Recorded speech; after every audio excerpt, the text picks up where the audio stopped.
You are listening to Unstoppable Actors, the essential podcast for ambitious, unknown actors with me, Louise, the artistic director of Standby Method Acting Studio.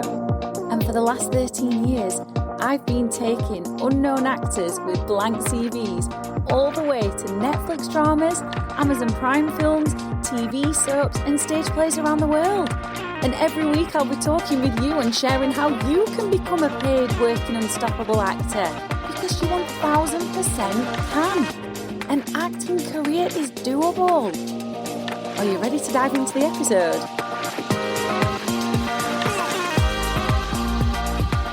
Hello and welcome to Unstoppable Actors.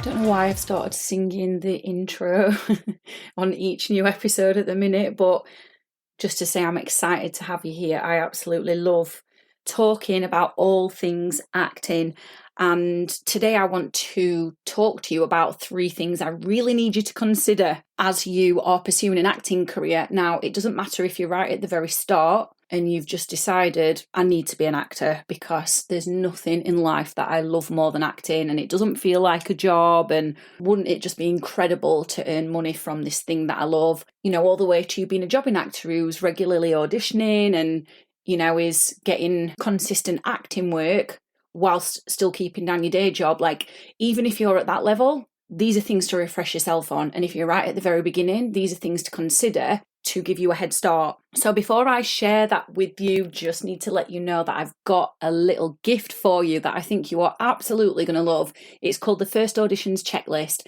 Now, it doesn't matter if you've been to 10 million auditions, 10 auditions, or 0 auditions. This is an amazing checklist that I put together for you with some of the things that we often forget about when it comes to auditions. So if you are yet to get your first audition, I highly recommend you download it. So when you get that first audition, you are super prepared and you feel confident and there's 0 stress involved in your audition. And if you're a jobbing actor, or you regularly audition, or you're consistently auditioning, even if that's maybe 1 audition a month or a couple of auditions every 2 to 3 months, it's worth you downloading it as well, because it'll just remind you of some things that we can often forget when we get into the swing of auditioning. So it's completely free of charge. All you need to do is click the link underneath the episode and I will send that to your email straight away. And yeah, it's just going to really make such a huge difference to your audition. So you're confident, there's no stress, you're feeling focused, you're feeling clear, and you can focus fully on that character and leaving everything in the room. So let's go into the meat of today's episode then. We're talking about the 3 things to consider with an acting career. I'm going to tell you what they are, and then I'm going to give you my thoughts on these. There's rejection. That's the first thing to consider. There's having time off for auditions. And then there's also funding your acting career. 3 very important areas. Now, I've left the craft off, the craft of acting, your training. I think if you've been listening to the podcast for any amount of time, you will know that it is a non-negotiable that you need to train. And really, you ought to be training in method acting because it is the world's best technique. But I'm leaving that out for today because I think we just need to know it's a given. So that's not on the list. But let's dive into them then. So, rejection. Obviously, people are going to talk about this a lot. My question to you is, how are you going to handle it? And I don't just mean when you get 1 or 2 no's, I mean when the no's start coming in thick and fast. I need you to know that you might get 10 no's in a row. So how are you going to handle that? What thought process are you going to take? I think it's fair to say that it can sting hearing those no's, and it can get to us.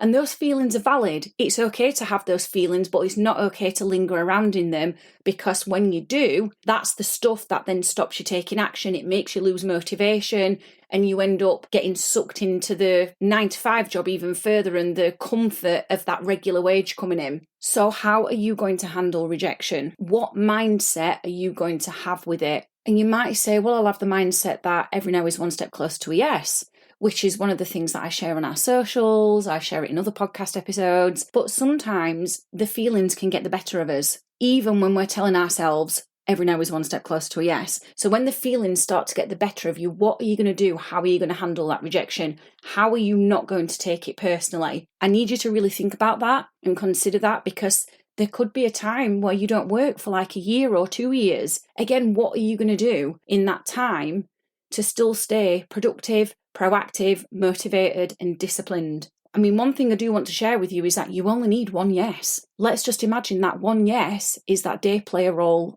on a soap that's popular in your country, or it's a day player role in a drama that's really big in your country.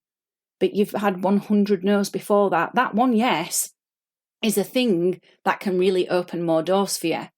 So what are you going to do? I know I've asked this question a good number of times now, but I really want you to think about that. So then the second thing for you to consider is, how are you going to take time off for auditions? How are you going to be able to navigate that? I mean, I know right now in the industry, self-tapes are booming like never before.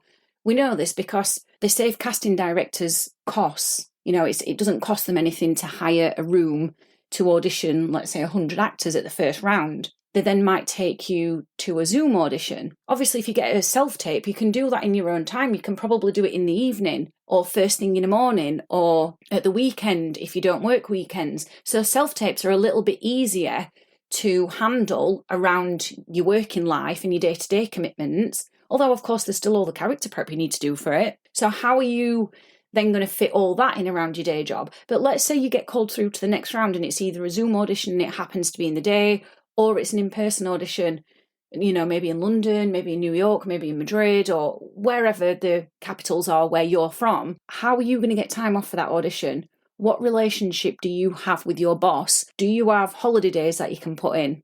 Could you take a sick day? Could you take a day unpaid, so a day's leave unpaid? What kind of relationship do you have with your boss in terms of your career progression within the company that you're working for in your day-to-day job, and also acting? These are all relevant things to consider, and I think it's worth making a plan and not just thinking about this plan in your head, actually getting it written down on paper. So maybe you have an acting notebook and it has different, or maybe not even an acting notebook, maybe an acting folder. If you're a pen and paper girl like me, I much prefer that to digital, then you could have little separate sections in a folder, you know, with the different things. So you've got a contingency plan for everything. So you're not just having to think last minute and feeling stressed out and getting chaotic and flustered. If you like doing things digitally, maybe you could create a Google Drive folder and you have different folders within that for all the different areas of acting.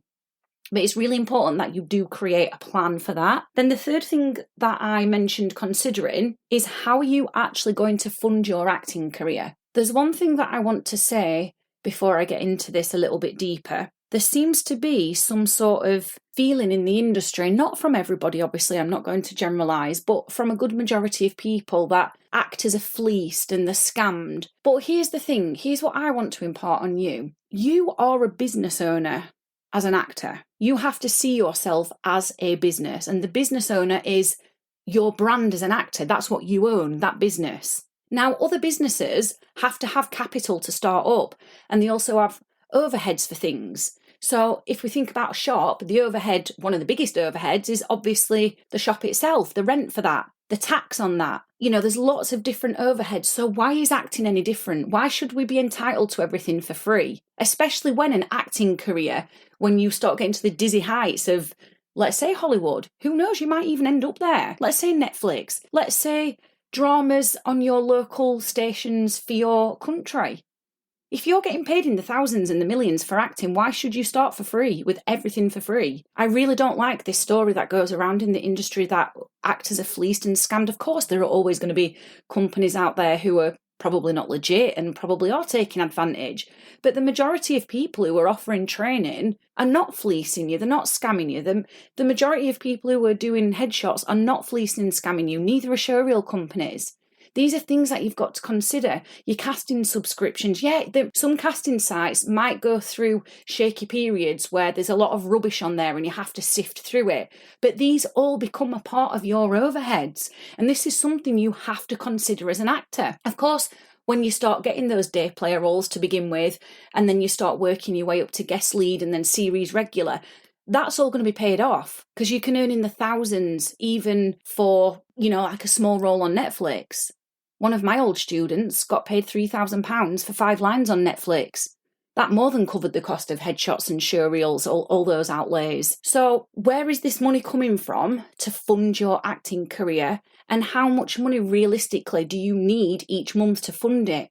And then you need to create a budget, and a budget that also works in line with obviously your day-to-day bills and the non-negotiables that you have to pay, your rent, your mortgage, your council tax, your water, whatever bills you have, your petrol for your car, etc. But you do need a budget for acting, so where is that coming from? One of the things I encourage my students to do who pay to train with me is I'm not a financial advisor, I'm not an accountant, but obviously I've run Standby for 13 years, so I do understand money management because I've done courses on it, but I'm not an expert in it by no means at all. But I encourage them to set up a separate bank account for their acting career and to budget and put a percentage of their wage into that each month and then build it up, or to create a savings account with, good interest on it. Something along those lines, so their money for acting is separate from everything else and it's organised and they're managing it well. And they've budgeted because they know they're serious about this. They know that they're going to have to pay for things. There's going to be initial outlays. There's going to be regular updates to headshots. There's going to be regular updates to showreel editing services, etc.